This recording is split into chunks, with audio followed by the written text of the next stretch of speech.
हाय दोस्तों, हमारे इस YouTube चैनल में आपका स्वागत है। आज हम बात करेंगे एक ज़मीन खरीद बिक्री कैसे किया जाता है।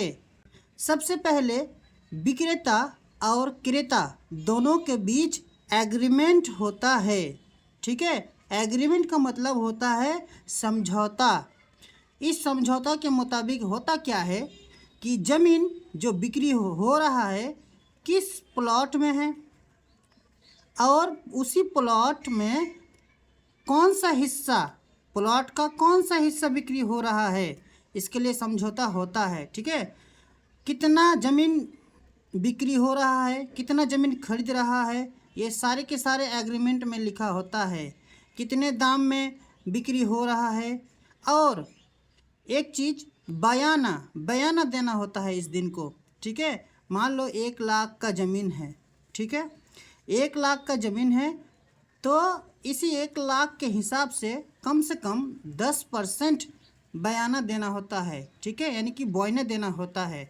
10% मतलब होता है 10,000 देना होता है।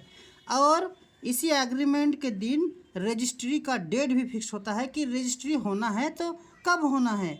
तो अगर दोनों के बीच समझौता हुआ कि अभी तो रजिस्ट्री नहीं कर पाएंगे तो बाद में कर लेंगे, उसके लिए समझौता होता है। तो एग्रीमेंट होता है दोनों के बीच। एग्रीमेंट जो होता है वो कोर्ट में होता है। ठीक है, कहाँ होता है? कोर्ट में। कौन से पेपर में? इस पेपर को कहते हैं stump paper. Stump paper.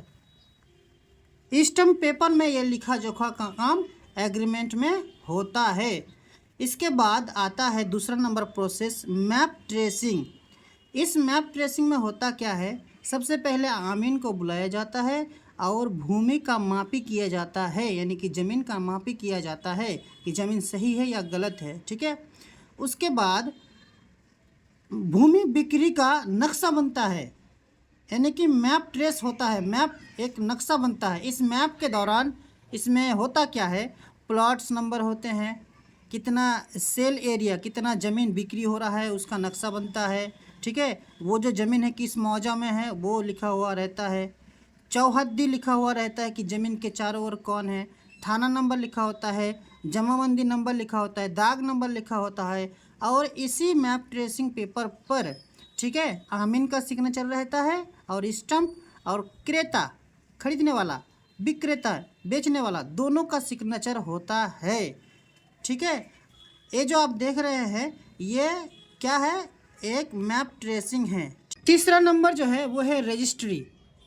Registry करना होता है। रजिस्ट्री कहाँ होता है? सब रजिस्टर ऑफिस में होता है।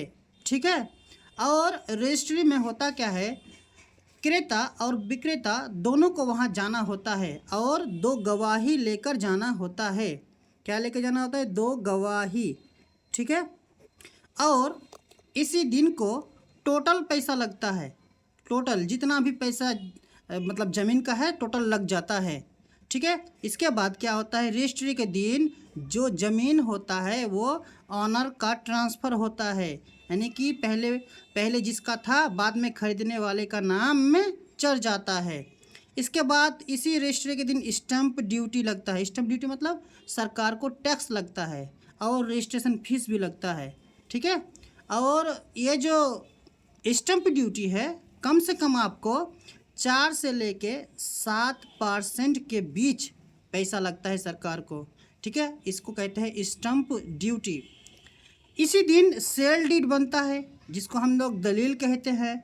ठीक है, या फिर केवाला कहते हैं। इसी दिन को बनता है। आप देखे होंगे केवाला दलील। इस दिन को होता क्या है कि ऑनर का ट्रांसफ़र हो गया, ज़मीन का मालिकाना हक दूसरे को चला गया। ठीक है, अब आते हैं कि सिर्फ रजिस्ट्री करना बड़ी बात नहीं होता है, इसके लिए और एक चीज़ करना होता है, म्यूटेशन। इसका मतलब होता है कि दाखिल और खारिज करना होता है। आइए जानते हैं दाखिल खारिज है क्या। देखो, ये सरकारी रिकॉर्ड में, सरकारी रिकॉर्ड में ज़मीन का जो पहले मालिकाना हक था उसका नाम, यानी कि जो बेचने वाला, जो सेलर होता है, जो बेचने वाला बेच दिए, उसका नाम को खारिज कर दिया जाता है, यानी हटा दिया जाता है, ठीक है। और सरकारी रिकॉर्ड में खरीदने वाले का नाम यानी कि बायर का नाम चढ़ा दिया जाता है। दाखिल खारिज का मतलब क्या? दाखिल मतलब दाखिल कराना, दखल कराना यानी कि चढ़ाना। खारिज का मतलब होता है हटाना, ठीक है। तो म्यूटेशन यानी दाखिल खारिज करना होता है। यही कराना सबसे बड़ी बात है, ठीक है। जब म्यूटेशन हो जाता है तो ज़मीन खरीदने वाले के नाम का हो जाता है, और यही होने के बाद आप इसको झार भूमि में इंटरनेट पे भी देख सकते हो, और यही अंतिम होता है। और यही होने के बाद आपका पूर्ण रूप से, किस रूप से? पूर्ण रूप से कंप्लीट आपके नाम का ज़मीन हो गया, क्लियर, ठीक है। आशा करता हूँ कि ये जो ज़मीन का जो खरीद बिक्री का प्रोसेस है आज आपको कुछ बताए, और आपको अगर कुछ सीखने को मिला तो आप हमारे इस चैनल को सब्सक्राइब कर दीजिए, ठीक है। और आज हम बताएंगे हमारे जो सब्सक्राइबर्स है, हम जो वीडियो बनाते हैं तो कुछ बताइए, जो भी हो, अगर कुछ गलती हो रहा है या वीडियो अच्छा नहीं बन रहा है, कुछ भी हो आपको बताना चाहिए। इससे होगा क्या, हमको भी अच्छा लगेगा, हमारे वीडियो में भी सुधार किया जाएगा, और आप कुछ हमें सजेशन दे सकते हैं, ठीक है। तो आपसे मेरा आग्रह है या निवेदन है, छोटे भाई के हिसाब से आप मुझे कुछ सजेशन ज़रूर देंगे कि वीडियो को कैसे बेहतर बनाया जा सके, ठीक है। तो हमें कुछ कमेंट करके बताइए वीडियो कैसा बना और हमें क्या करना चाहिए, सब कुछ बताइए, ठीक है।